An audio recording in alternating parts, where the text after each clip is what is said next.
Okay, so here's the next project. I just finished the living room molding, wainscoting, and I'm gonna plan on doing that here in the master bedroom. And what I'd like to do over on this wall by the door over here, have a series of cubicles for open storage. Just finished removing baseboard over here, and then got an old one of the last kitchen cabinet pieces, and that's gonna get painted white. But on this wall behind the bed, the floor to ceiling will be a kind of wainscoting. There'll be a lower portion that will go up to about here. That'll be the vertical, and then there'll be a series of squares across the top. So just show you kind of the before. And this room has, the tray ceiling. And I'm probably going to replace this ceiling fan because it makes noise, kind of a ticking noise when it goes, and it drives me crazy. But that's the next project. So I'm going to show you some time lapse of putting it together. And let me cut the pieces and do this set of cubicles.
Okay, so this is more or less what it's going to look like.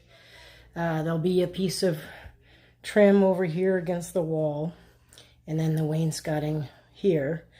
There'll be another piece across the top, and these will all get glued and nailed in. The verticals, there'll be two more. So one more piece across, like I said, across the top here. Two more verticals. And so it's just cubby holes to put stuff. Anyway, that's it so far.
Okay, so I've got most of the 1x3s in here. I've got this one here on the end to do, and then this one over here, right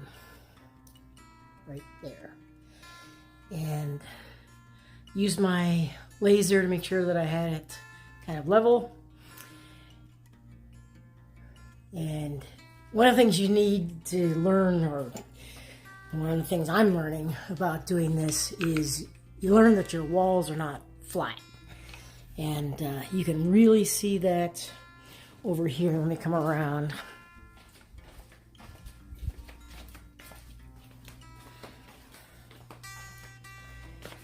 Right in this area right here, there must have been a 2x4 out of whack. You know, it looks kind of flat from here, but if I take you along here, show you, you can see, I can stick my fingers down in this gap here because it's a pretty big gap. And that's just because there was probably a deformed 2x4 that caused the drywall to get sucked in right there. And I'm gonna try and fill that with caulk. And so you see where I've used these shims, like here.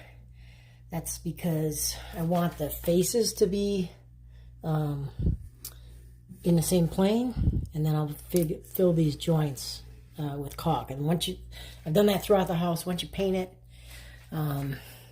it really is kind of invisible to the eye. And so I'm hoping, well, of course, there's going to be a bunch of stuff here in this corner with the nightstand and some other stuff, but you won't see that big gap right there. Could have fixed it. It would have been difficult to fix. A lot of either joint compound or something, or to, I'm not going to fix it. I'm just going to caulk the seams. So that's how much is changed. And open shelves. Just got a little bit of trimming to do right over here by the door. But other than that, it's come along. So next we'll be finishing these two last pieces and caulk and then paint. So I'll show you that.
Okay, so everything has at least one coat. Gonna need a second coat up over in here. And then a lot of touch up to do on some of the white trim where I got some of the gray on it. But this is what it looks like. Gotta add the outlet covers on.